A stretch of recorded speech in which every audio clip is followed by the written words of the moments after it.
Hello, my fellow comic book collectors. It's Alan, the Comic Collector Geek, and I'm joined with Uncanny Derek Comics.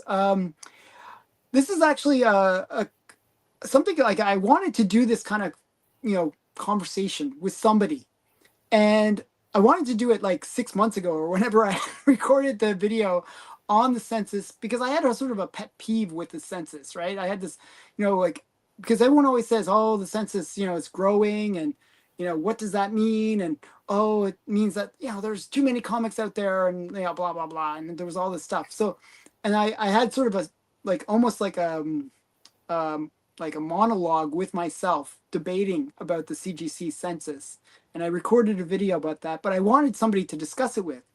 Well, Uncanny Derek just put out a video where he did the same thing. We were both in like a Canadian chat group. I don't know what it's called. Like an Instagram group. I don't know. And he said, "Hey, watch my video." He shamelessly plugged himself, and I was like, "Oh, I'll bite. I'll watch this video." And it was really quite good. So I'll let Derek Derek explain his video, and we'll discuss the CGC census and what it means to collectors. So Derek, thanks for coming on the show, by the way. Thank you so much for having me, Alan. I said in the back room, I really I idolize you. Like, I really appreciate you having me on and to have this conversation just with another comic book collector who is as adamant of collecting as I am. I mean, obviously you're way further into it than I am. I'm more geeky than you. Yeah, absolutely. I totally accept that. But it's just I love people who are passionate about the hobby, and you are passionate, and I'm very excited just to talk comics.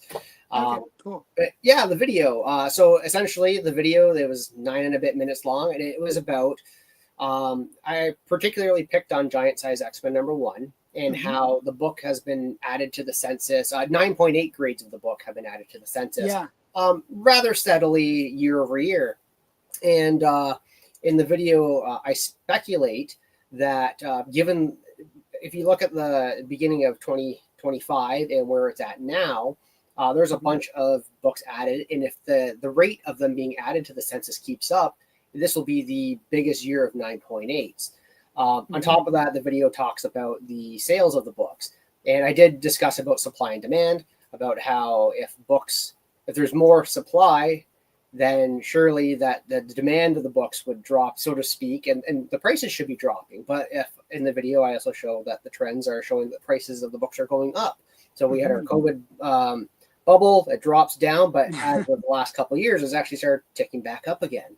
And all of this was along the backdrop of other videos I've done in the past about CGC's questionable grading, their fair market value pricing, and just the hobby as a whole. So there's a lot of speculation. I don't have any like direct proof and allegations, but it looks very much like private equity company is trying to take the reins of the comic book hobby. So yeah.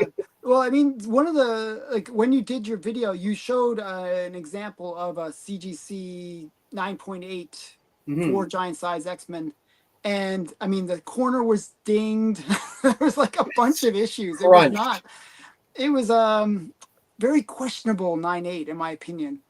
And it had white pages too. Like, it wasn't an off-white though. It was white pages graded as well, which is like, or no, sorry, it was off-white pages. Sorry. Yeah. Like, it just. Yeah. Well, I think that they do keep those separate. I mean, I think it's as long as the page quality is above off-white, I think it can still get to that 9.8. But still, it's like that there was like the corner was messed up. There actually 2 corners were messed up. There was some like little bit of weirdness. It was very questionable 9.8. And there is like one of the things I feel like with CGC is I hate that 4%. I just really hate that 4% because I feel like it does bias the grading. If you're gonna make money, extra money, for saying that it's a higher grade than it really is, then there's an incentive for you to grade it higher, obviously.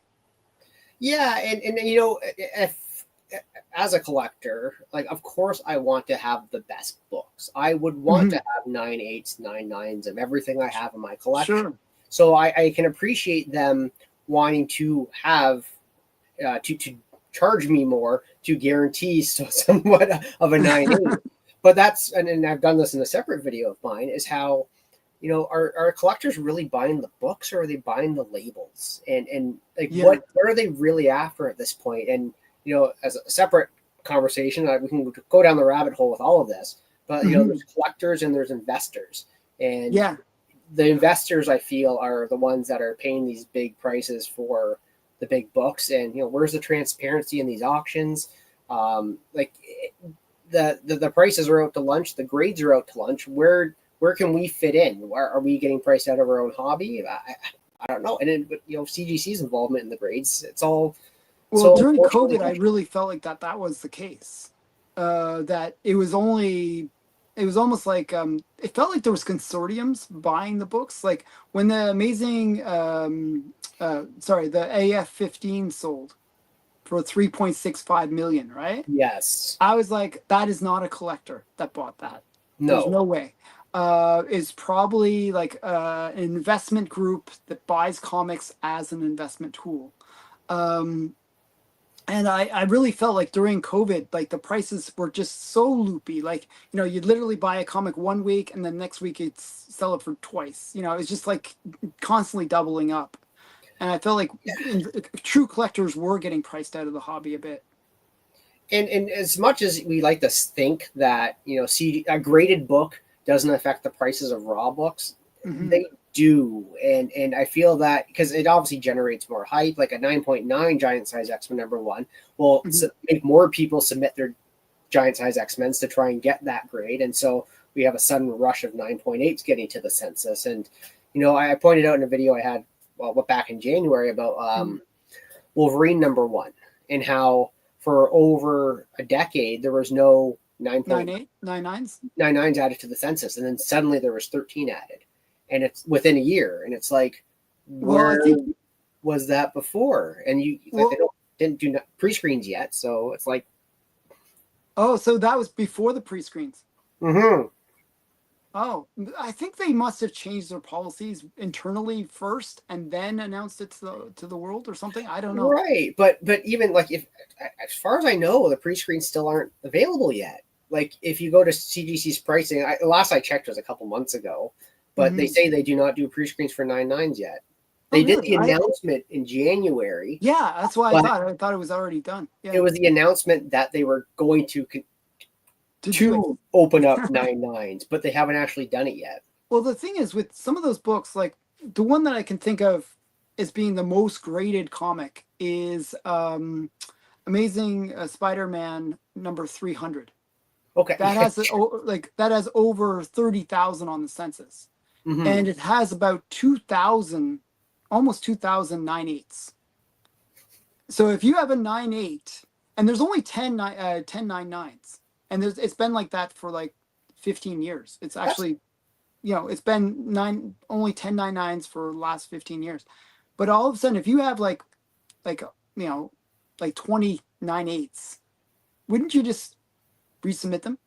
Like, and potentially get a 9/9 with for this. sure. Like that Yeah. that makes the most sense. And the thing is too, that's a more modern book, so there was a lot of prints of those. Oh yeah. And to go back to the pricing thing, I know you have said that, and in the comment that kind of that you made that spurred us having the conversation in the back end that's now making this Hmm. video happen.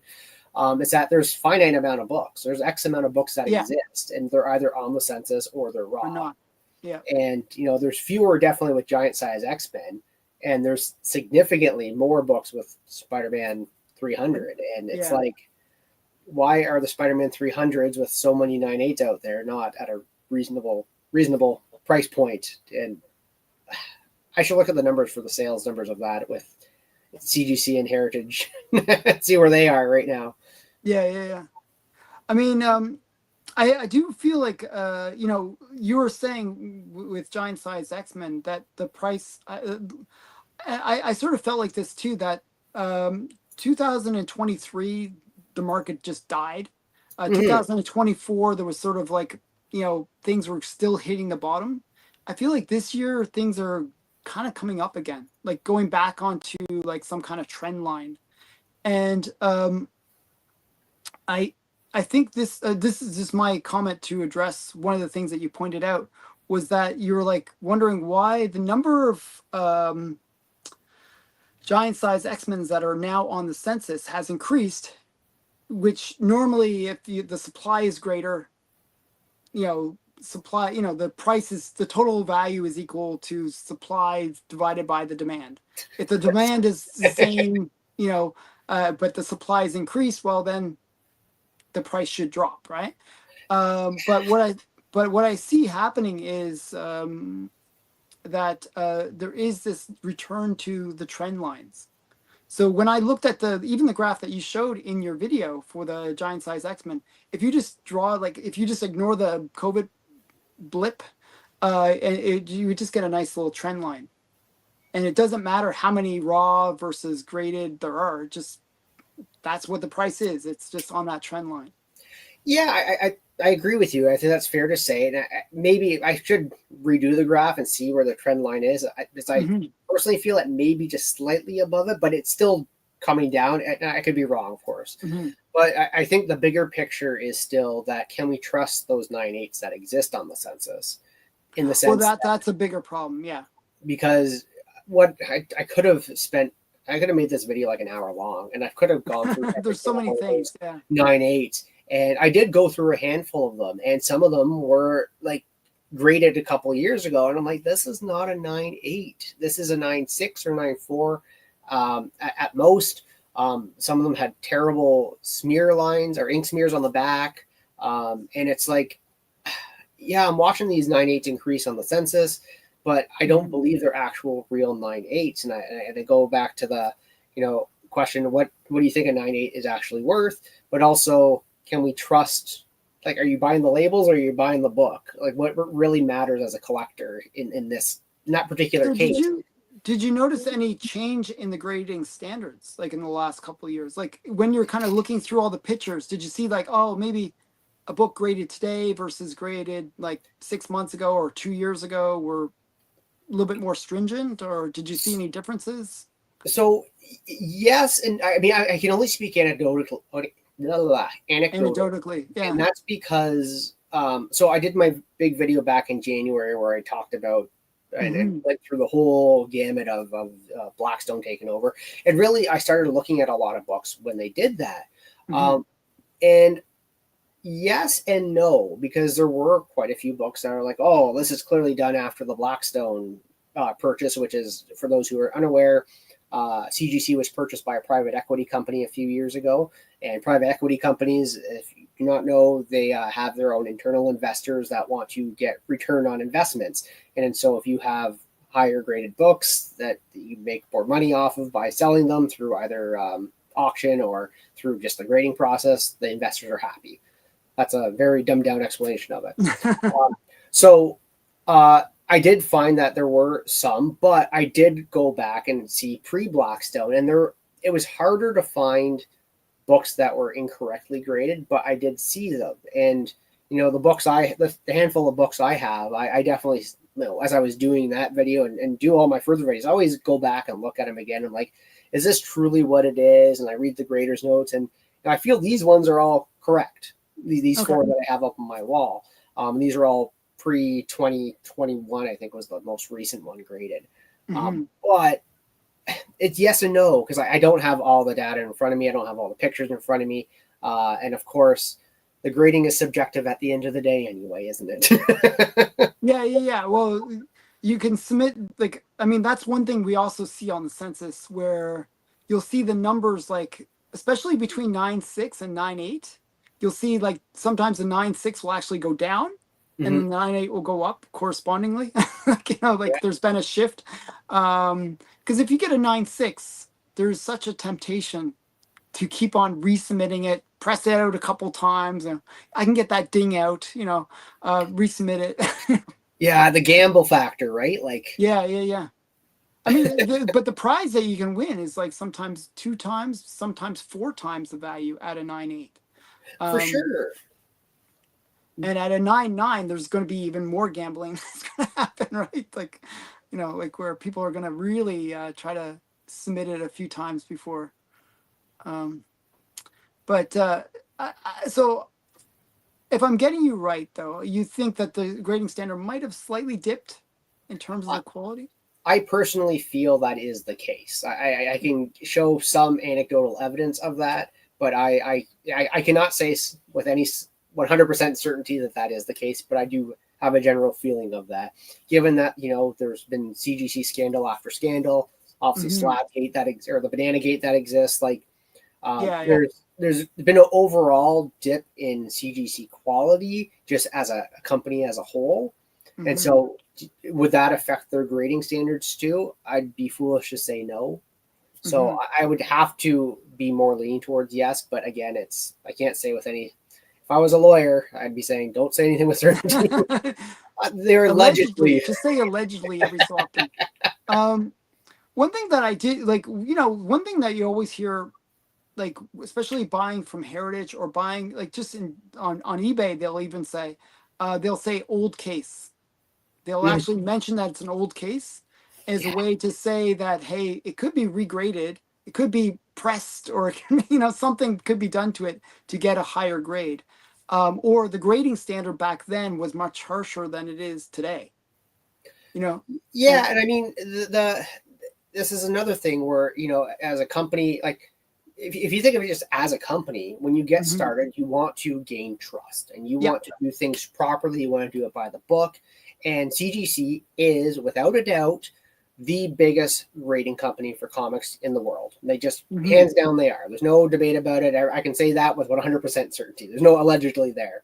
Hmm. um, and their books sell for more. So if you have a CBCS book versus a CGC book, they're both graded the same. The CGC book, 9 times out of 10, will sell more for more money than the CBCS book. Hmm. And so, It's about 20%, actually. I've tracked it. It's about 20% difference in yeah, price. it's quite substantial. And so Hmm. when you have this company who is really the capitalizing on the market and being around for so long, you can get away with things. You can allegedly get away with things because you own the market. And regardless of what anybody can say, like the label reigns king. The label Yeah. is what rules. So, and like if I had a crunched comic book, but they gave me a 9.8, I'm not going to be like CGC. I don't think so, buddy. Like I'm going to be Yeah. happy to have Yeah. a 9.8 like, with a crunch corner. So Yeah. Yeah. it's difficult to really quantify the issue there because everybody's in it for their own personal gain, including the Hmm. company themselves. Yeah. I've actually seen things where people have looked at the book on like Heritage or on some auction thing, and they're like, "Don't get that book regraded. Don't get Oh, it because if you get it regraded, you're not going to get the grade that's on the label." I mean, CGC, sort of qualifies, themselves by saying, "Oh, whatever the grade is on the book was only the grade at the time of grading." So things happen. The book could be shaken around, or things could happen to it where the grade gets changed. So that's their way of kind of protecting yeah. themselves, right? um but, but but that's the crux of it though too, right? Like it's they can cover their butts and say whatever they want, and that's mhm. fair. They are the company to do so. But ultimately they're still getting money from us in the end, and Yeah, yeah. that's the upsetting part, because you can't really argue grades with them because they have their own internal systems that they don't share. And obviously again it's subjective, so like my grading could still be less strict than theirs, but I would feel I'm pretty strict. Yeah. But One other thing, like one other like kind of like conspiracy theory that I've always wondered about, let's um go. was like, what if you like if I was CGC and I get like a 9.8 copy, okay? And I say, oh, this is definitely a 9.8, but I'll grade it a 9.6. And the reason you grade it as a 9.6 is that the person is going to resubmit it and try to get a 9.8. So, you can almost encourage that kind of resubmission behavior just by giving kind of lower grades, or I don't know. I just always had a little conspiracy theory about that, because I feel like sometimes like they kind of know certain behaviors of like certain submitters, and they can maybe kind of, Well, you know, exactly that. They know who the submitters are, and you can have your subscription to them, and they know, certain. You could go down the rabbit hole as well with, they have their dealers, and they know which mhm. dealers are the high rollers, and so maybe the high rollers are more likely to get the nicer grades, allegedly. Yeah, yeah, yeah. So I mean, there's like so many ways where this could be like, you know, shady, like shady elements could kind of come in. Is That's one thing. Like you know, there's no way you can have like unless we get it fully AI or something where it's like non-biased, like there's no bias in it, because at the end of the day, it's a human, right? Yes. And and also there's different levels of humans in terms of the graders. Like there's some graders that are like, they're very professional. There's some that have just been hired. Like literally, Yeah. this is their first day and they're trying to grade stuff.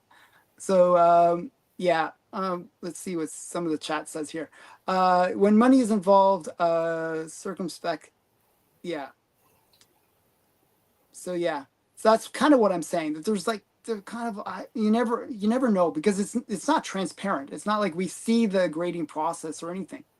No, Um, and that's really something that it's like, once you lose trust as a company, it is very hard to gain it back. yeah. And I would say that, just generally in the hobby, I like, most people don't necessarily trust CGC, but it is a necessary evil, so to speak, in the business, Hmm. because you're guaranteed the biggest return on your investment or your collection with CGC.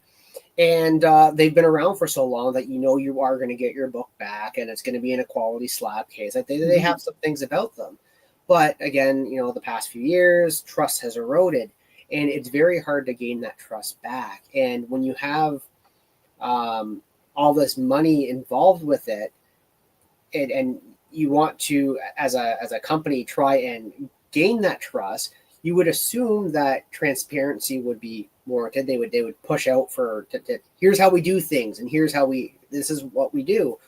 Or we think that maybe the government would get involved in some respect, in the sense I that, never want the government involved well, I personally. mean it in the sense that law would get involved, where a law could change, where you could see who is purchasing at auction. Auctions weren't anonymous, so to speak. I'm not Yeah. saying that is the fix to it, just as a suggestion, because that's money laundering, for example, can also, as Oh yeah, again, yeah, if you're yeah. throwing Well, money at a comic book that is, this comic book at 9.8 has always sold for $1,000. I'm going to throw $30,000 at it, like that X-Men 59 from way back. It used to be a $6,000 book, then spontaneously it went to 34,000 or $32,000. Like, is it mhm. money laundering? I don't know. Who bought it? Like, why did they buy it? Yeah, And now fair market yeah. I've value of the heard book is up. that brings up a whole bunch of things, but Sure. um, when like should third party grading just be seen as narrowing down the options to get something close to the grade you want?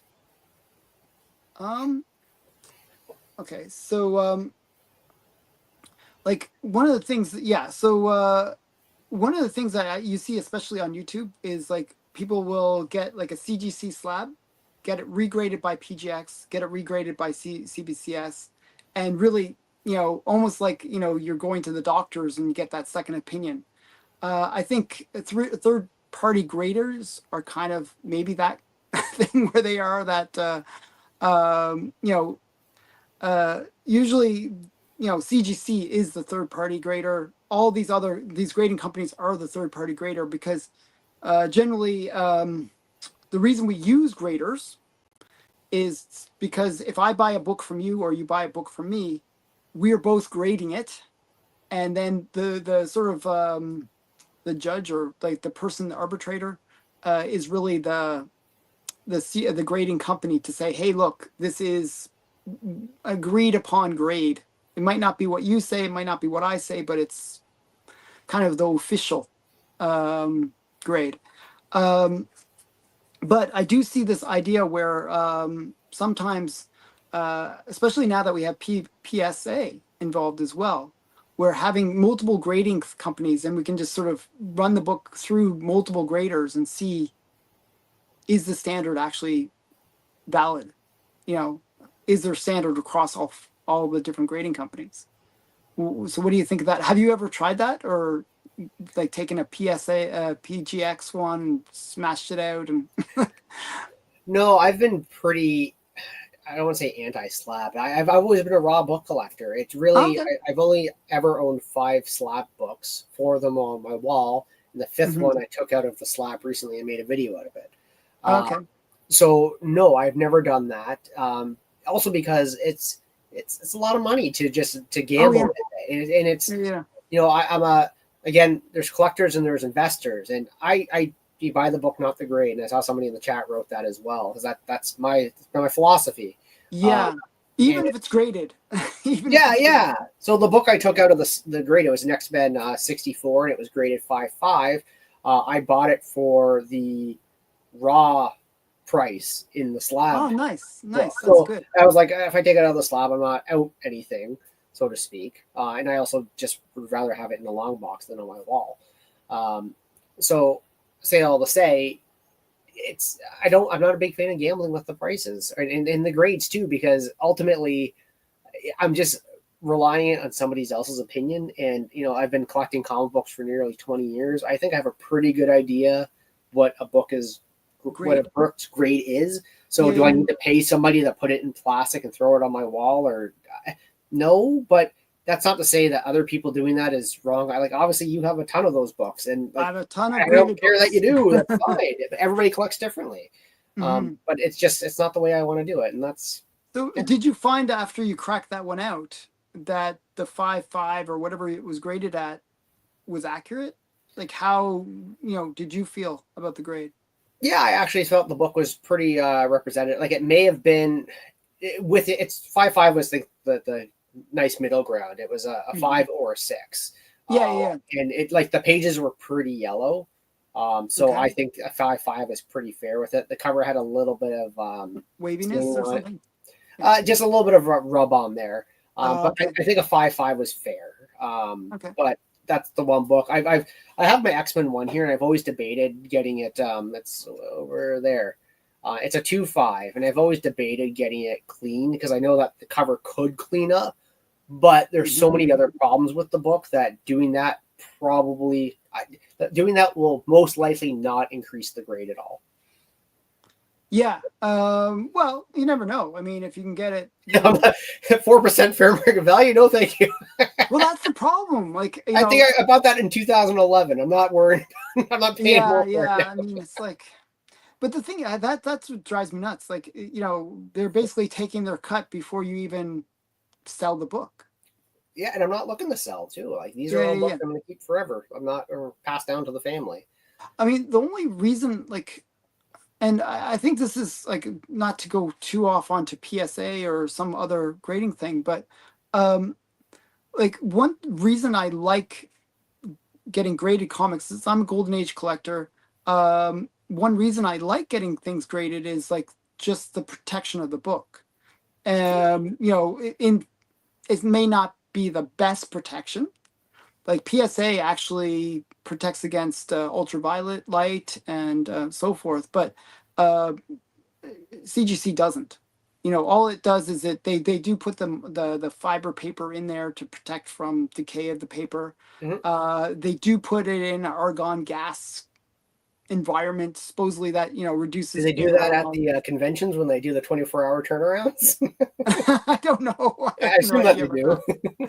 that. But the point is, like, in theory, it's going to reduce any potential damage to the book, right? And also one of the things for me is like, especially with Golden Age, knowing that it's actually complete, because a lot of the central folds fall out or pieces missing over time or whatever. So there's reasons why I like getting things graded or having them graded when I buy them. And I want to just touch upon the one comment or two comments now. I Okay. think Okay. Stephen there. Alan, Derek, understand the system you are in. Okay. Quantifying Wait. I'll put it up here. One sec sure. here. Which one? Which? Say the comment. Uh, Oh, this one. Andreas, Alan, and Derek. Oh. Which one? Can I click on it? Two more above from that. Okay. Wait. Sorry, guys. Oh, one sec here. Oh yeah, here it is. There This it is. one? Yeah. So understand the system you are in. I'm a collector investor. Quantifying by slabbing is essential for accepted grade and by large. And then he continues, quantifying your books by slabbing commodifies your investment, raw books or not. Yes. That's another reason, right? Uh, assume we kind of have to make the assumption that the grade is the grade, that whatever the slab says, that's what it's going to be valued at. So it does commodify it because, you can just look at past sales history for that grade and you'll know it's worth X dollars roughly, right? And I think that also touches upon really there's a couple different types of collectors. There's raw collectors, there's graded collectors, and then there's investors. And Mm-hmm. it's what are you for you to value a graded book or a slab book. Like I'm a raw collector that just happens to have a couple slab books, and I don't know what most of your collection is, Alan, but I imagine I have from the about looks of it, you got a I lot have of about graded. 2,000 slabs and then about 30,000 raw. Okay, but if you could have them all graded, would you? It'd be cool. I don't know how. I don't know if my house could hold all that, but Sure. it takes a lot But of room. I guess you could say that you are a graded collector, and I do. I actually like the slabs. I think they're cool. I think Sure. they're yeah. But then there's also the investors, and it's in my opinion, the investors are the ones that are the ones commodifying it in a way. Because if you're looking to sell the books, and yeah, all these points are very valid. You want to be able to Mm-hmm. look at past sales and to have a general grade to be able to make money off the book down the road. But for me personally, as a raw collected book, or raw collector, Yeah. I just see it that it's something else to. It's just another judgment call, and it's something that I can't necessarily trust. It's like my parents telling me that this is the way that things are supposed to be, and I just have to accept it. And I don't. It's kind of like I'm the rebellious teenager of the comic book collector, so to speak. I was actually just about to say what Stephen. This is Stephen, my partner in crime. Yeah, Uh, I always feel like though I don't really sell my books, I sell if I have a dupe of a book. That's generally what I do because then I can use that money to buy more books. But I consider myself a collector first, right? yeah, But I think within all collectors, there is that intrinsic interest in the investment part of it sure. that you don't want your collection to be worthless. You don't want to have a whole bunch of TY beanies at the end of the day, where it's like just a mountain of garbage. Um, but it's you want there to be like some kind of intrinsic value or intrinsic increase in value, where it actually Yeah. goes up over time. I think as collectors, we even if we're not selling, we kind of want to know that there is that. Don't you feel like even with your books, do you feel like you'd like them to go up in value or? Oh, 100%. So I use the CLZ or CLZ if you're American, collector's app, and I have it paired with cover price. So I see the values of my comic book collection.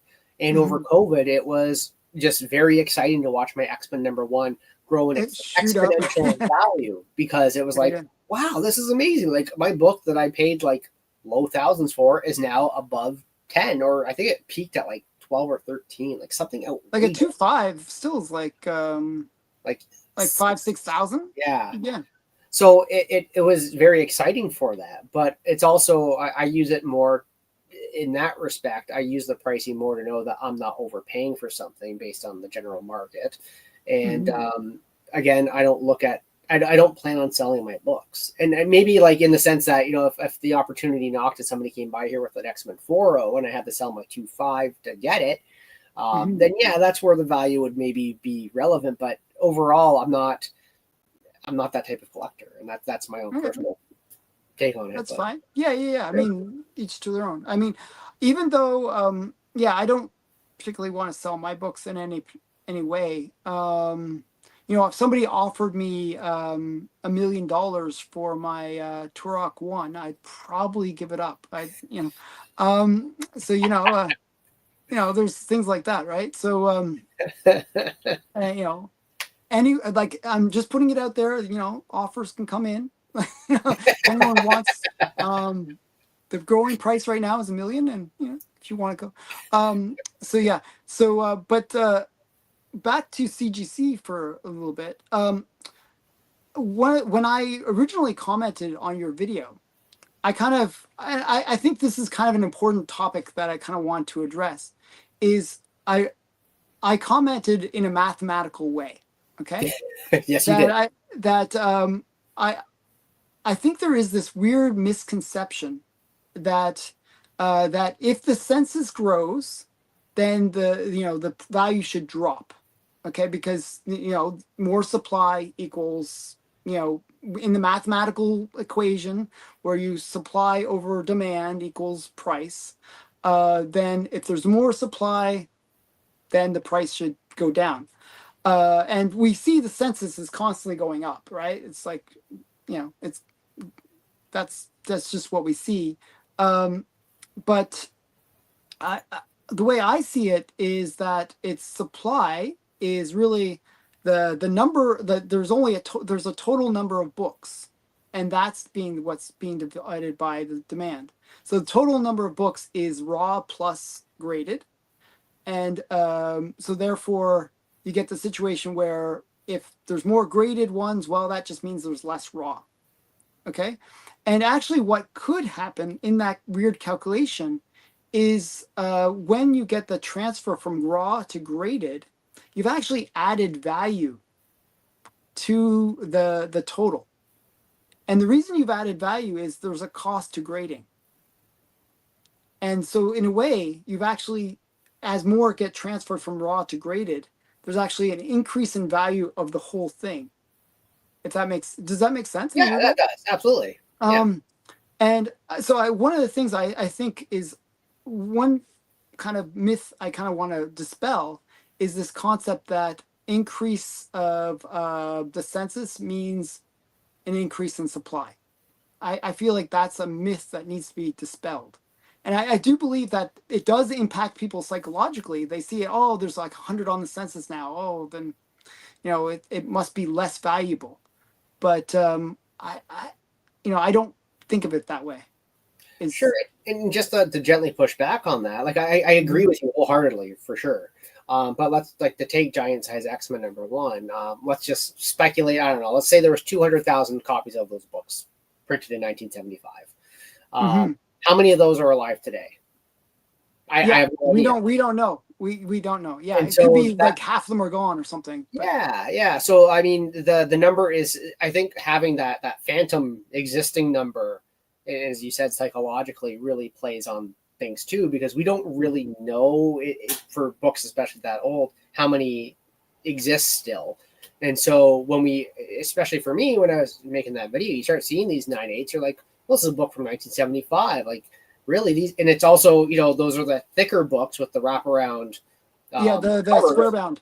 Yeah, and then they have the staples in there. So it's like, Mm-hmm. these are books that were more likely to fall apart. And I the mean, covers were more a likely to square fall apart. bound book. If you just open a square bound book, it's no longer a 9/8 because they'll get that crease along the spine, right? Yeah. So Um, it's just the fact that there's more, and it's not, my video is more about the 9/8 than it was about the general. yeah. I get that. Yeah. But the fact that there are so many more 9/8 of a book that is that old increasing on the census, and as of if the track record, I think I did look it up just because I made that video back in early July and I checked it today, and Mm-hmm. as of now, there are currently, where did I put it? There's been 14 books added for the year so far to as of August 1st. No, 14 July 9/8, you 29th. mean? 14 9/8 were added to the census as of July 1st from the beginning of the year. The most ever added in a year was 20 and 20 between the years of 2020 and 2021. So we're already on track to have the most books, the most 9/8 added in a year so far Hmm. this year, if everything keeps going. So it's just unusual that, again, more 9/9s are coming out now, and that Yeah. more 9/8s of an older book. That, again, if you look at the 9/8s, are they really 9/8s? It's very unusual, and so that's where I'm thinking the prices should be dropping a little bit, because for collectors, for older books like that, so many 9/8s that exist doesn't, in my opinion, shouldn't really warrant higher prices. But I mean, Yeah. maybe there's the demand for it is much higher than I was expecting, and that's Yeah. the other thing. I mean, that's a reasonable pushback. And you know, we would assume that I think this is one of the assumptions that, as a collector, and I'm sort of reaffirming what you're saying in a way. One of the assumptions is that all the 9/8s are out right now. Like there's no way we're gonna find more super high grade copies out there. There's just it's impossible, you know. And all the ones that are left that are raw are probably lower grades, because if you had a high grade, why wouldn't you have gotten it graded by now?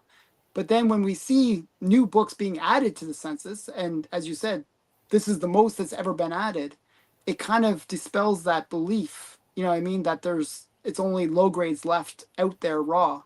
And, that kind of does undermine those high grade copies that maybe they're not as rare as we thought they were. Yeah, and I don't know the exact dates of this, so I'm not. This is allegedly. So you have that 9/9 come out, right? You have that 9/9 giant size X-Men, which in my opinion was not a 9/9, but it existed and it sold Yeah. for huge money, huge money. Yeah. 100, It was like over, 100 something, or yeah, how much was it? 130 or something. Yeah. Yeah. But I that was sold earlier this year. If I wasn't, yeah, it was earlier this year, right? Not last year. Yeah. I think so. I think I so. can't remember. But more 9/8s get added to the census, because you would assume more people are spending the time to clean up their books to potentially get that 9/9. So Hmm. I didn't look at how many of 9/2s and 9/4s and 9/6s got removed from the census and how many more 9/8s got added. But also, these grades, it's all of this is getting CGC more money in the end, because Yeah. you have a 9/9 out, and now there's a potential for 9/9s to exist. Well, submit and clean up as many books as you can in order to get that. So people are likely resubmitting books over and Well, over to get those 9. you mentioned Wolverine 1 actually earlier, and I forgot where I saw this. I think it was on Automatic Comics. He did a video where he looked at the 9/9s that of Wolverine 1 that came out. There was like four within a short period Yes, of time, and it was all from the same submission. I remember that video. Yes. It looked like somebody had taken like maybe 100 9/8s and just resubmitted them to see if they could get a 9/9, and they got like four or something like that. It was a fairly large number of 9/9s added to the census for a book that should never be. It should be really rare to get that, right? Yeah, and then again, the question is, we're seeing more 9/9s on the census than ever before this year, and where Hmm. were they beforehand? Like, why couldn't you attain a 9/9 up as consistent as up until this year? And I mean, you can go Well, into the I think they last weren't one. even. I think they were saying, okay, if it's a pretty looking book, it's a 9/8, and they weren't even looking for the potential for it to be a 9/9. And I think I think that's what was happening. And then I think what was, in the few cases where there's value there, they were actually looking for the potential for a 9/9. Do you know what I mean? Sure, So there was a bit of an incentive for them to, or there was a bit more, maybe greater.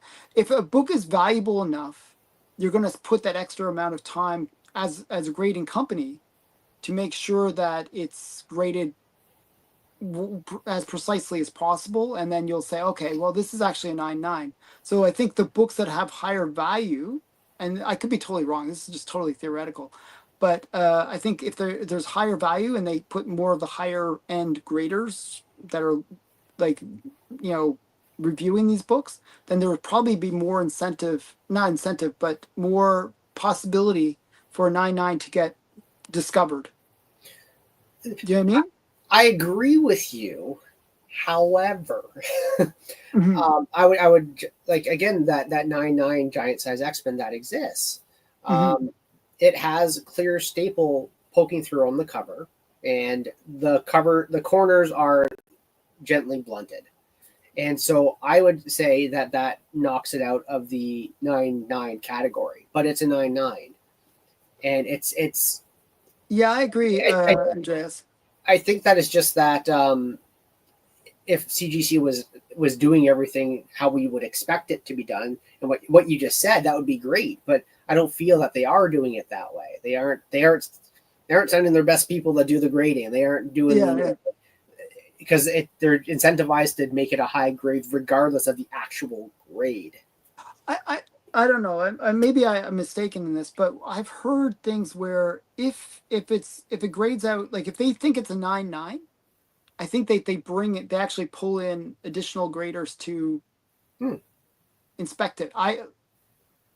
Somebody in the comments tell me if I'm right or wrong, but I've heard that before. That if they think that it's a 9-9, they'll actually bring in additional, like, I think I heard that each book goes through three graders' hands anyways. That's the rumor, but again, I don't see it going through three graders at a convention when they do the grading Yeah, live. I know. I really doubt it personally, but that's what they always say, right? That it goes through three hands. Probably what it is like one person actually does the grading, and then the other two are just like, yeah, that looks right. It's like goes through. Um, but I think at that 9-9, they might even spend that little extra time to say, okay, sure, it is a 9-9. It would be my guess. I'm just That would be my hope, yeah, um, yeah, yeah. That's what but I would. I don't feel that is the case, at least anecdotally with the few 9-9s I have seen. But I have Well, seen a 9-9 Wolverine, and I a lot agree. of people were upset about that 9-9 giant size X-Men. A Yeah, lot of people were like, ah. didn't they just release a 9-9 of another book, and it had a bunch of dings? Like it was a 9-9. I remember Well, seeing it like a well, month ago. there was a The video Spider-Man. that they did where they had a big stack of books. I forget what the book was, but they had a stack, and they basically zoomed right in and showed the grading process Was as that the the way grade by comparison, like the Power Rangers books that they did? Yeah, that was the Power Rangers. Yes, that's the one I'm talking about. Yeah, And then everyone was like, well, because it was so zoomed in, you could see every little, like almost like if it was like just a little flaw, like the like yeah. microscopic flaws. And I think CGC, that was actually a good video, but a bad video at the same time. It 100%. showed a little bit of transparency, but at the same time, people were like, "Hey, that's not a 9-9, or that's um, you know."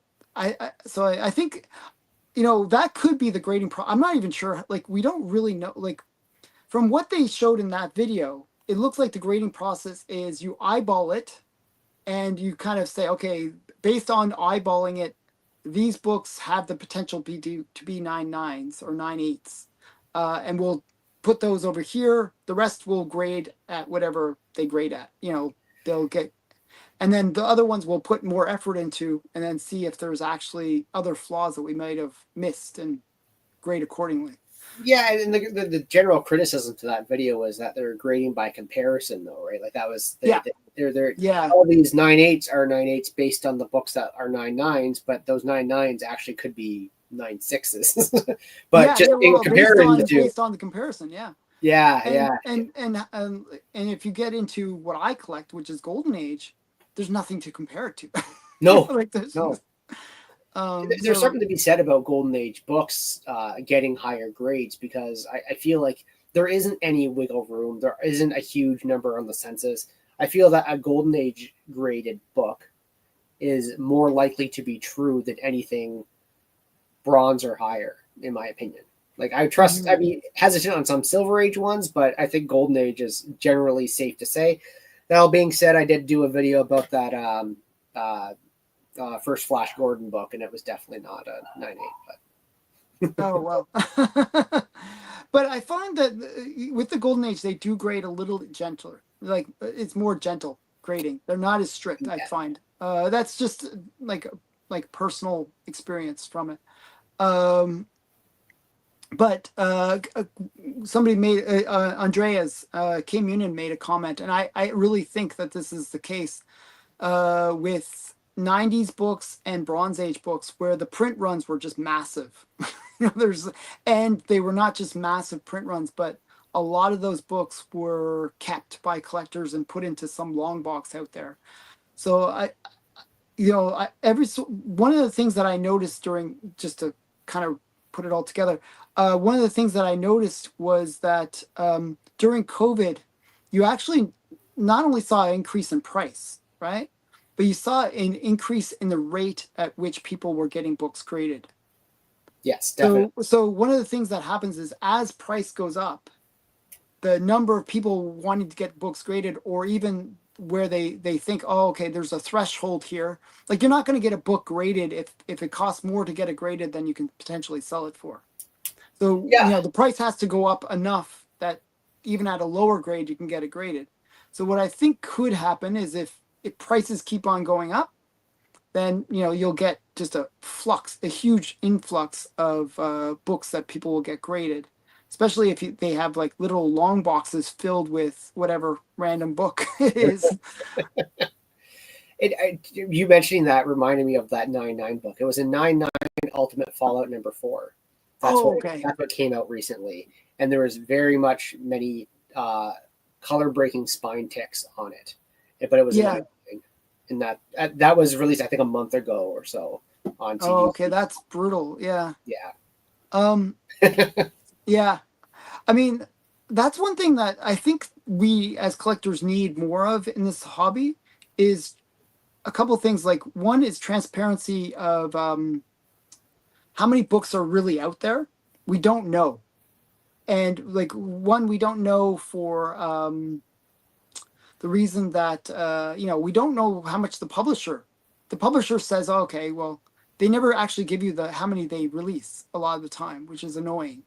Yes. Unless it's like one of those variants, right, where it's like it's limited to so many copies. Like, they say it's only 200 of this book are ever going to be printed. Well, okay, then we know that it's 200, but for most cases we don't actually know.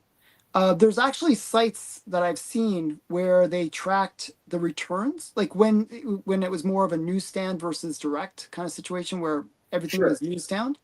Like, the returns were actually really high, like 50%. So, like, let's say they published 100,000 books, well, 50% of them would get returned and destroyed. Yeah, it's insane. Yeah. So that's one of the problems that we have in this hobby is, like, we don't know what's out there. And then to a point that you kind of made about the grade, we don't know what's out there and what grade they're in. Which. Uh-oh.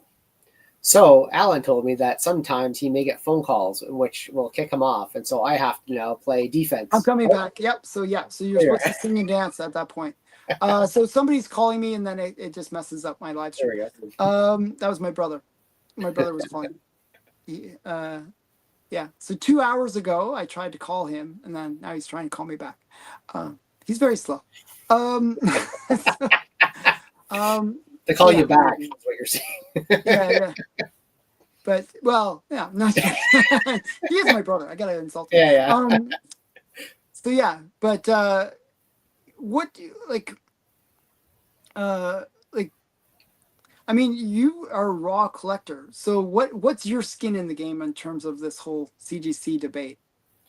Well, it's because I'm passionate about the hobby, and I'm passionate about. I'm maybe a little too altruistic, but I don't want people to get ripped off, and I don't like people lying to me either, and I don't like people lying to other people. And as of late, with the grades, I've just seen that they are not syncing up with what the books actually are. And so I just kind of want to put my focus a little bit on it with every so often video. Like, not all my videos are about CGC, grades, but I do have the odd time where something big shows up in the market, and it's a lot CGC.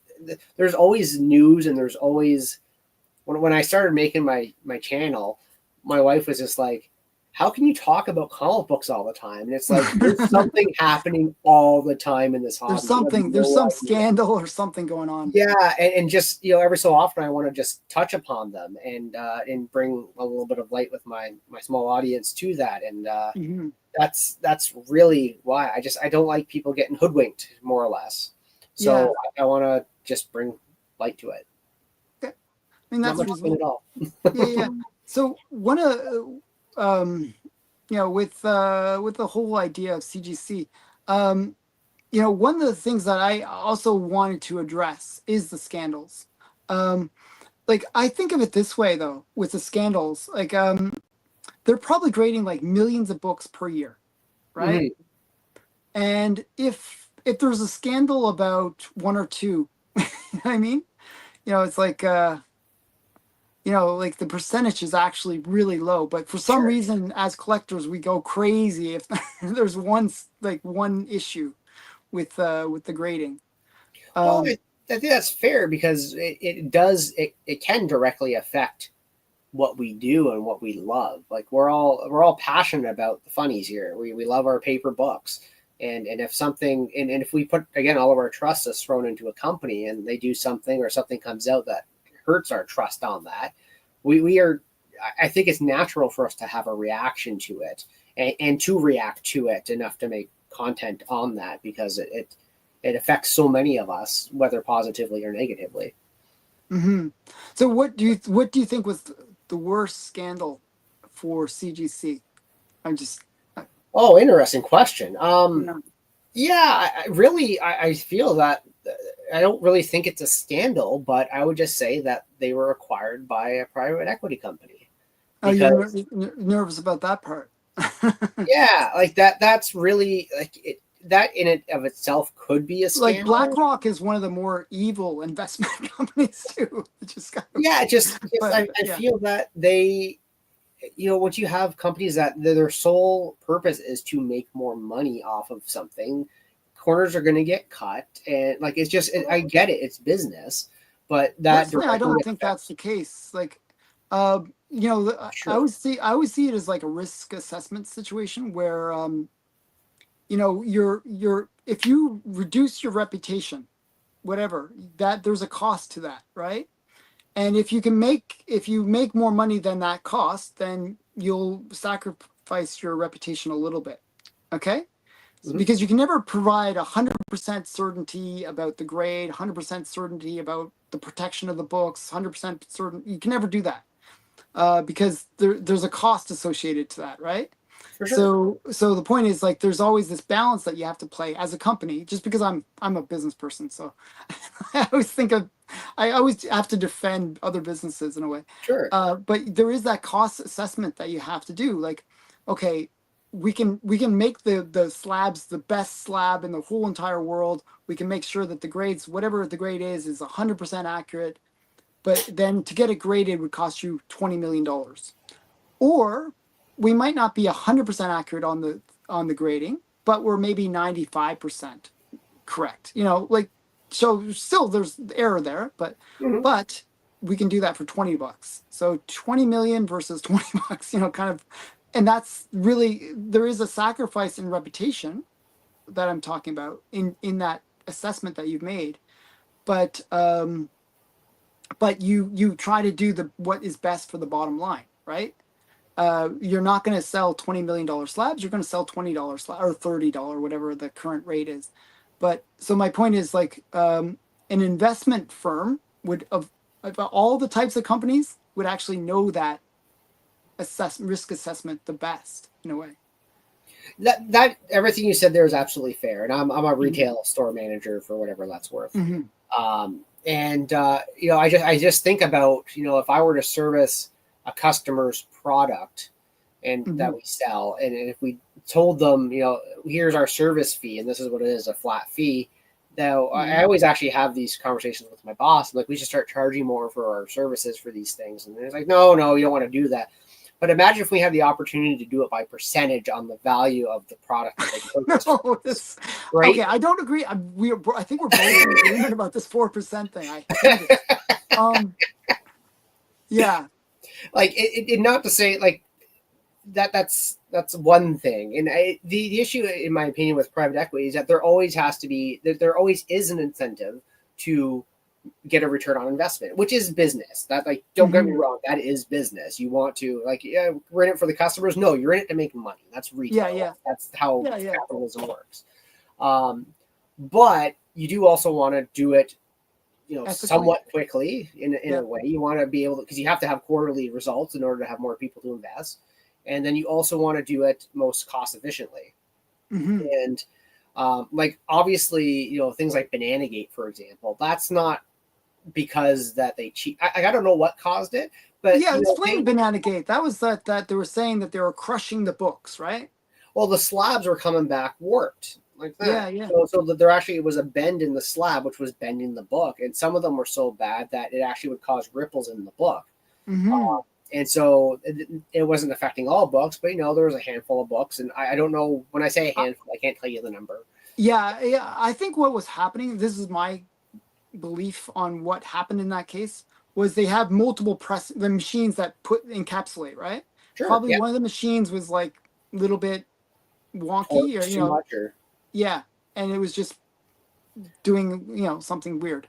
But it was still doing it for months, and like, no, they like 6 months, so like they didn't do anything about it.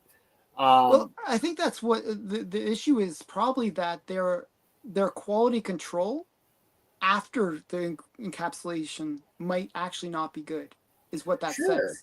Yeah, because, and is that because of the private equity? Is that because of like, I don't want to say it's because of Blackstone, but like, why did it happen to begin with? Why wasn't it corrected sooner? I assume all those customers were satisfied afterwards. I'm sure CGC went out and gave them some money back, or said they would repress them. I'm not sure about all the resolutions that were handed out there, but it still happened. And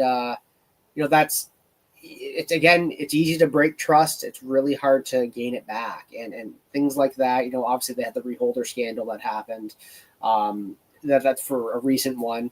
And then, in my opinion, like, there's this 9/8 thing, that the increase of 9/8, to me, that's a scandal.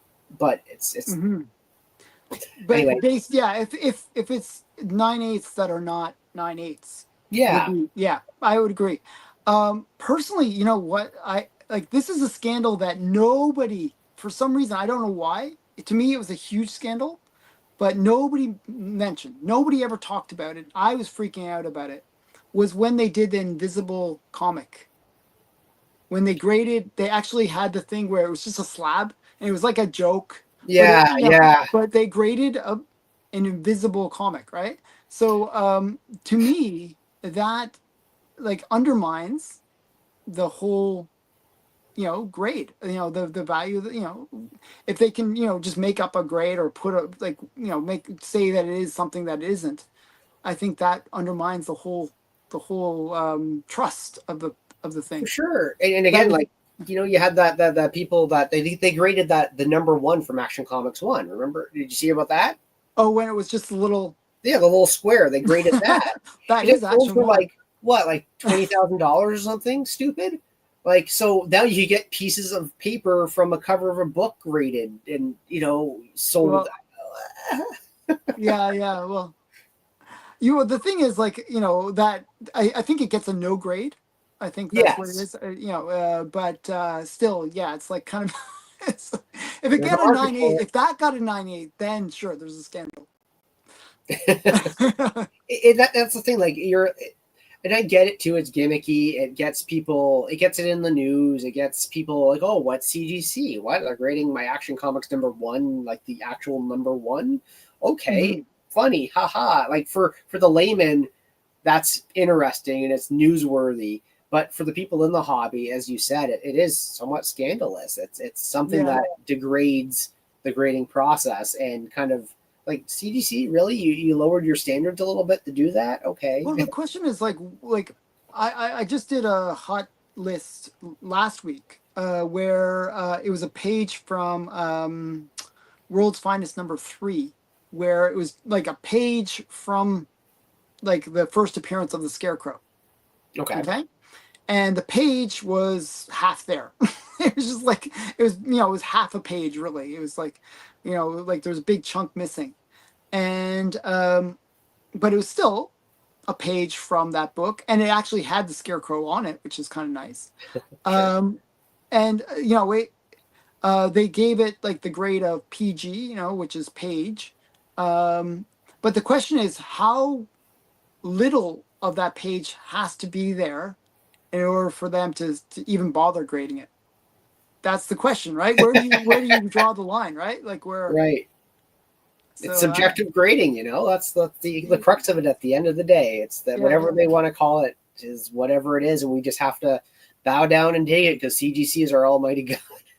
Well, I mean, the question is like if somebody's willing to spend their money to get it graded, and it's just like literally a corner of a page, or like some like small piece, um, you know, a fool and his money are easily Easily. parted or something. Yeah. Sure, yeah. Um, I mean, there is that too. Absolutely. Can we fault CGC for wanting to take money from people who want to grade stuff like that? I guess not, but mhm. you think that they still have standards, but Yeah. So the question is, where does that line get drawn, right? yeah, Um, good question. but yeah, so I don't know. Like we've been talking for an hour. I'm not sure. Like I mean, we can keep on talking. There's no rush, but I'm just saying. Did you? We could ask actually. We got some questions here we can answer as well. Does it your brother collect comics? No, he doesn't. Though I did give him a first appearance of Uncle Scrooge. I gave him that because he likes Uncle Scrooge. And he like actually I'm gonna kind of open it up to the chat. And we'll go for another 15 minutes. Is that okay? Sure. 15, Yeah, 20 minutes. absolutely. And I'll open up to the chat. Put your comments or questions that you might have, and we'll try to answer them. We'll try, like, we're not like experts or anything, but we'll try our best to answer them. I'm an expert. Yeah. If you pay me enough, I'll be an expert. Sure. But the other thing that just while we're waiting for questions to come in, actually, Up and Adams was very quick there. Who is your favorite X-Men character, Derek?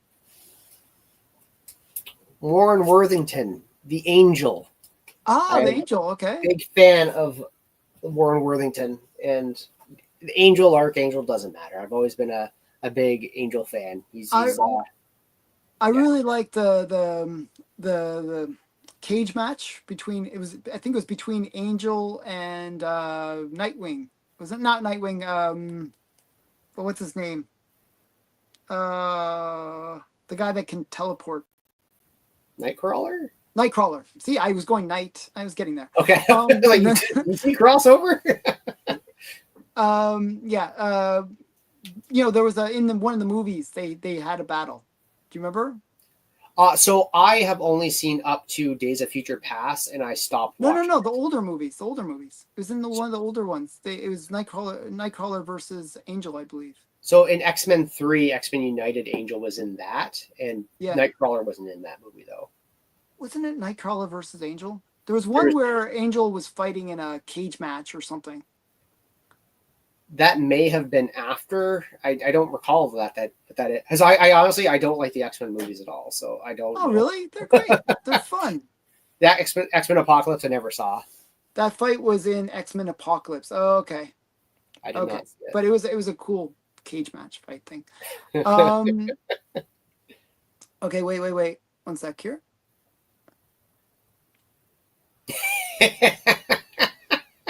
Why Transformers are the greatest? Oh my goodness. Okay, you got 10 minutes to answer that question. It's like I love you, Matt. You're amazing. Skylinks, and Skylinks. So are you a big Transformers fan? Yes, I am. I enjoy the G1 series and the comics, and yeah, I thoroughly enjoy Transformers. Okay. I'm not a big Transformers fan. I liked the first movie to a certain extent, but it was the transformations were a little too quick, and it kind of Sure, made yeah. But Well, those movies are hot trash for the record. yeah. The first one was the best, but yeah, I remember watching it in slow motion during the transformations to really enjoy the 3D effects on that. Like definitely those films were Yeah, gorgeous animation. yeah. They were pretty cool that way. One sec. M Press Comics. What are you saying here? The comics over the movie by far. How actually do you prefer the comics or the movies or the TV series? How about that? That's like where would you rate them? What's number one is the comics, movies, or the TV series? Yeah, so admittedly, I haven't read all the comics, so I would have to put the cartoon show, like G1 original cartoon show first, Okay, then okay, comics, then the movies. With the '86 movie getting kind of grouped in with the cartoon. okay, okay. I didn't mind the TV series. I thought it was okay. They were Oh, I always get looking for those energy cubes that they had to get, right? Energon. Okay. Whole bunch of questions here for you. This is Top no lucky 10 at all, guys. favorite X-Men. Jeez. I can answer that. So Angel, Okay. uh, Psylocke, Banshee, Okay. Boom Boom, um, probably Phantom X, but he hasn't really been used recently a lot. Monet, Chamber. Oh, getting to the last few How here. about Wolverine? No, Domino. Oh, Uh, I like Domino a lot too, actually. yeah, Domino's pretty great. Oh, who else do I have? Bum, bum, bum, bum. How about like Phoenix or no Cyclops? I mean, Cyclops. They like that character has been great for the past 20 years, but he's not a favorite of mine. Who are the last two? I actually have a list somewhere. Oh, Um, okay.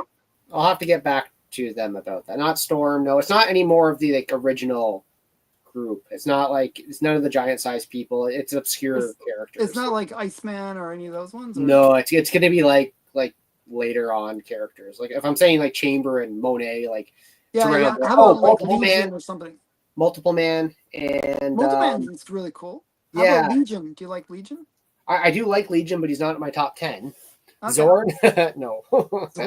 How about um, Gambit? nope, no. I don't care. During the '90s, Gambit was like the Oh, he man. was top. I still preferred Nightcrawler in the '90s, even though he's only like in the cartoon show, he's only in a handful of things. But I was Yeah, always a yeah. Nightcrawler fan. But he's not in my top 10. Okay, Um, interesting. Okay. I can't think of number 10, guys. We can move See, on to I'd pick all the sexy ladies like Rogue and like yeah, Rogue's Storm. great, absolutely. Yeah, Storm's always Claremont Storm is just like, but yeah. no, I can't think of who number 10 would be, but I'm sure Okay, it's somebody pretty obscure. okay. I put like Emma Frost. See, I always go for the girls. I like Sure. the women. Okay. Any non X-Men related questions? Please. So yeah, People grade comics for the protection, or should those people look at Mylar home slabbing options? yeah. I was just grabbing that one. Um, So okay, you go yeah. ahead. Go ahead. I've talked enough. Okay, so for me, comics in the CGC slab are not 100% protected. That's one thing that is kind of a misconception. But and they can actually get damaged in the encapsulation process. That's because you are getting somebody to kind of riffle through it, and potentially when it's encapsulated, there can be some issues that can happen. So you got to be a little bit careful. For the most part, CGC is careful with grading comics. But what you have to do if you really want to protect your comics, you get it graded, but also you get it put in a Mylar sleeve.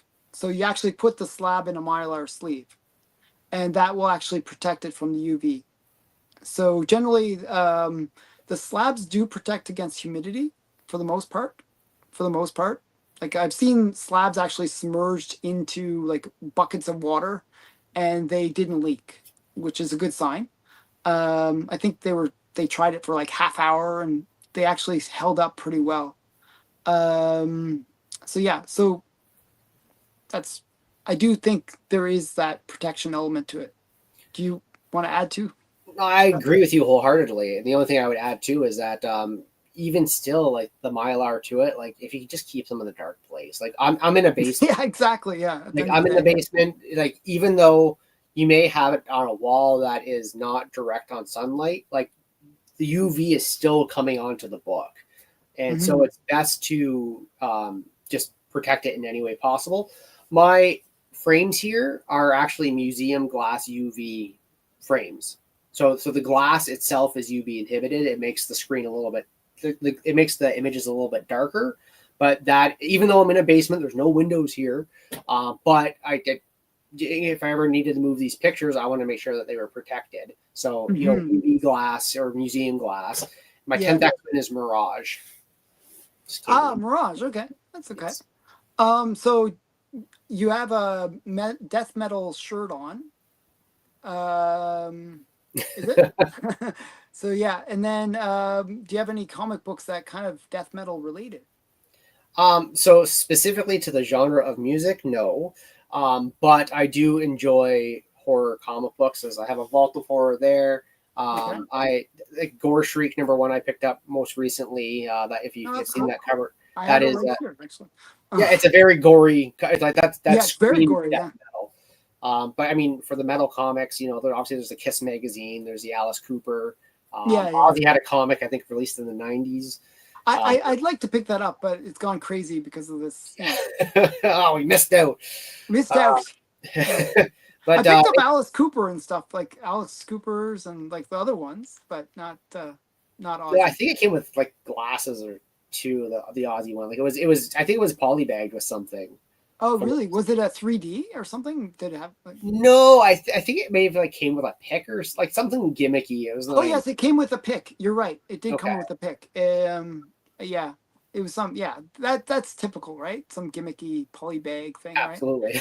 But, Um, yeah, there isn't anything like truly death metal into.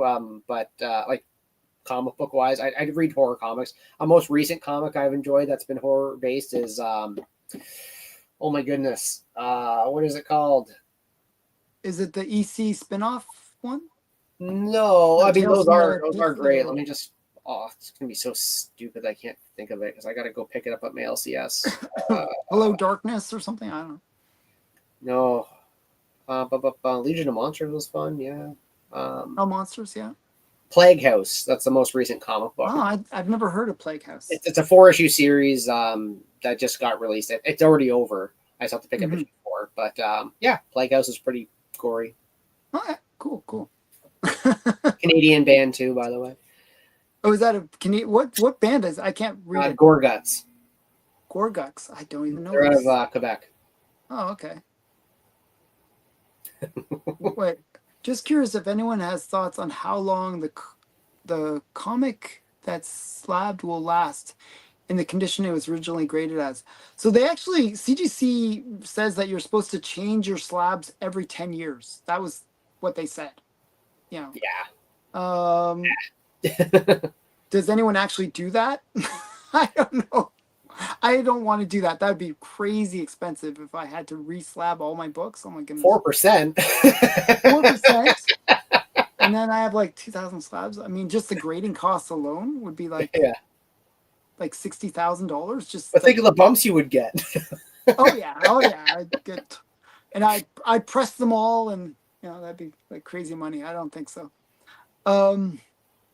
But yeah, so it was good having you on the show. We can do this again sometime. We can babble about other things. It's cool that we're both in Ontario. Yes. Yeah, you'll have to come to Ottawa. Like there's no reason to come to Ottawa. There's nothing here, but There's no reason to come. Oh, yeah, there is a reason to come to Niagara. Wonder of the world, huh? yeah, and yeah. So yeah, thanks again for hanging out. Hopefully we kind of got to most of the issues with the grading stuff. And yeah, thanks everyone that was in the chat and hanging out, watching us babble about random stuff. And we even somehow we went from CGC to Gorguts. So that's really awesome. Thank you So so yeah, much for having me on, Alan, by the way. okay. It's been wonderful. It's so awesome to be able to chat with you. And just quickly before I let you go, do you have anything happening on your channel that we should tell people about? Or Oh, sure.